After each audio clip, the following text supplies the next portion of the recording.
यकीन जानिए हाजरीन, गज़वे बदर का वो जज्बा और फिर हजरत साद बिन अबी वकास, हजरत उमैर बिन अबी वकास, ये दोनों जो भाई थे, इनका जब जज्बा देखा, अल्लाह अकबर।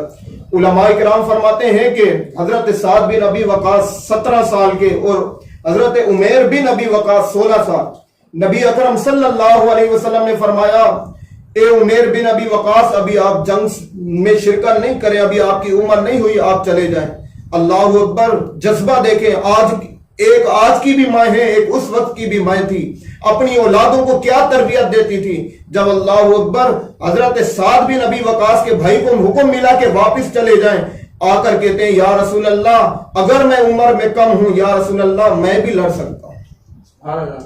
हजरत सल्लल्लाहु अलैहि वसल्लम से इरशाद फरमाया, या रसूल अल्लाह, मुझे इजाजत दीजिए। उम्र कितना है? 16 साल। फरमाया उम्र कम है। कहा, या रसूल अल्लाह, अगर मेरा भाई उम्र में